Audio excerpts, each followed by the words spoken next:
السلام علیکم، میں ہوں مسعود رضا، پروگرام میں آپ کو خوش آمدید۔ آپ آرڈر پر پیزا منگواتے ہوں گے یا دنیا کی دیگر چیزیں خریدنے کے عادی ہوں گے، مگر ہمارے پڑوس میں نریندر مودی جی ہیں جو میڈ ٹو آرڈر فرمائشی ایوارڈ حاصل کرنے کے شدید شوقین ہیں۔ خیر، شوق کا تو کوئی مول نہیں ہوتا، لیکن بین الاقوامی سفارتکاری کا ایک بنیادی اصول ہے کہ کوئی بھی ملک کسی دوسرے رہنما کو بے وجہ اعزاز نہیں دیتا یا اعزاز سے نہیں نوازتا۔ تو یا تو وہ شخصیت واقعی عالمی سطح پر اس مقام کی حامل ہوتی ہے یا پھر اس ملک کا کوئی بڑا معاشی اور اسٹریٹجک مفاد اس سے وابستہ ہوتا ہے۔ جب آپ تجارتی معاہدوں کی بنیاد پر اعزازات طلب کرتے ہیں تو ایوارڈ تو مل جاتا ہے، مگر عالمی برادری کی نظر میں آپ کا اپنا سفارتی وزن ہلکا ہو جاتا ہے، کیونکہ دنیا آپ کو ایک قد آور عالمی مفکر کے طور پر نہیں دیکھتی بلکہ اپنے ذات کے اسیر کے طور پر آپ کو دیکھتی ہے۔ 1947 سے مودی جی کے آنے تک انڈیا کے صرف 4 وزرائے اعظم کو 5 بین الاقوامی ایوارڈز ملے تھے، مگر مودی جی نے اپنے دور اقتدار میں جیسے نلکا کھول کر ایوارڈ سے نہانا شروع کر دیا، اور اپنی تیسری مدت اقتدار تک وہ 34 عالمی اعزازات حاصل کر چکے ہیں۔ ان میں سے کچھ اعزازات ایسے ہیں جو خالصتاً ان کی اندرونی سیاسی پوزیشن کو مضبوط کرنے کے لیے میڈ ٹو آرڈر معلوم ہوتے ہیں، جیسے 2019 کا فلپ کوٹلر پریزیڈنشل ایوارڈ، جو کسی ملک یا حکومت کو نہیں دیا گیا، بلکہ نہ کسی ملک یا حکومت نے اس کو دیا، بلکہ یہ ایک نجی مارکیٹنگ ایسوسی ایشن نے دیا تھا۔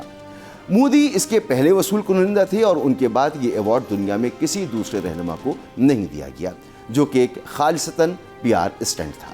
اسی طرح اسرائیل کا خصوصی اعزاز مودی کے اسرائیلی دورے سے محض 2-3 دن پہلے تخلیق کیا گیا تاکہ دورے کو ایک تاریخی رنگ دیا جا سکے۔ حال ہی میں مودی جی نے Seychelles guardian of blue horizon award کو حاصل کیا۔ ان کو یہ ایوارڈ مل تو گیا، لیکن اس ایوارڈ نے ان کا سارا بھانڈا پھوڑ دیا۔ برطانوی اخبار نے اپنی ایک تحقیقاتی رپورٹ میں انکشاف کیا کہ یہ ایوارڈ مودی کے دورے سے محض 48 گھنٹے پہلے اجرت میں کمپیوٹر پر ڈیزائن کیا گیا تاکہ ان کی آمد کو ایک عالمی نجات دہندہ کے طور پر پیش کیا جا سکے۔ حد تو یہ ہوئی کہ اس ہنگامی سرٹیفکیٹ کو بناتے وقت سیشلرز اور ریپبلک کی اسپیلنگ بھی غلط تھی، اس کو چیک کرنے کی زحمت بھی نہیں کی گئی، جس کا بین الاقوامی میڈیا پر شدید مذاق اڑایا گیا۔ سیشلز کے حکومت کے پاس اپنے باوقار اور تاریخی قومی اعزازات موجود تھے، مگر وہ اپنے اصل ایوارڈز کی حرمت برقرار رکھنا چاہتے تھے۔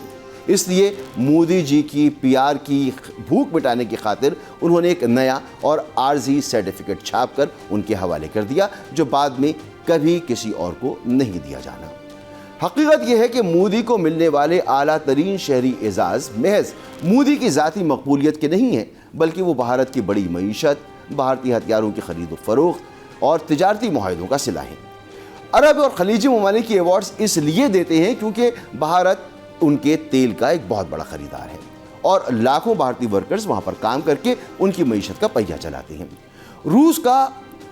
Order of Saint Andrew award بھی مودی کو اسی لیے دیا گیا کیونکہ مغربی پابندیوں کے باوجود بھارت روس سے اربوں ڈالر کا سستا تیل خرید رہا ہے اور روسی دفاعی صنعت کا سب سے بڑا گاہک بن چکا ہے۔ اسی طرح فرانس کا گرینڈ کریسنٹ بھی فرانس سے اربوں ڈالر کے رفال جنگی طیاروں کی خریداری اور دفاعی سودوں کا براہ راست صلہ تھا۔ حتیٰ کہ فجی اور پاپوا نیو گنی جیسے چھوٹے جزائر کو بھی بھارت کروڑوں ڈالر کی مالی امداد اور لائن آف کریڈٹ فراہم کرتا ہے، اور یہ ممالک اس مالی مدد کے بدلے مودی کو ایوارڈز دیتے ہیں کیونکہ وہ جانتے ہیں کہ مودی جی کو اپنی داخلی سیاست چمکانے کے لیے ان کانچ کے ٹکڑوں کی کتنی ضرورت ہے۔ یہ ممالک یہ ایوارڈ مودی کی ذات کو نہیں بلکہ بھارتی معیشت کے حجم کو دیتے ہیں، لیکن تنازع وہاں شروع ہوتا ہے جہاں مودی حکومت کی PR مشینری ان تجارتی سودوں کو مودی کا روحانی اور ماورائی عالمی اثر و رسوخ بنا کر پیش کرتی ہے۔ اگر ہم تاریخ کا موازنہ کریں تو ایوارڈز کی مستحق شخصیات ہمیشہ کسی بھی اعزاز سے بڑی ہوتی ہیں۔ نیلسن منڈیلا کو جب امریکہ، روس، پاکستان، بھارت سب نے اعلیٰ ترین اعزازات دیے تو اس کا میرٹ نسل پرستی کے خلاف ان کی 27 سالہ قید اور امن کی جدوجہد تھی۔ خود ماضی کے بھارتی وزیر اعظم ڈاکٹر منموہن سنگھ کو جاپان اور عالمی اداروں نے ایوارڈز ان کے دوروں پر نہیں دیے بلکہ یہ ان کی علمی پرفارمنس پر دیے گئے، جس میں 1991 میں دیوالیہ ہوتی بھارتی معیشت کو بچانے کے لیے اقتصادی طاقت بنانے کی بنیاد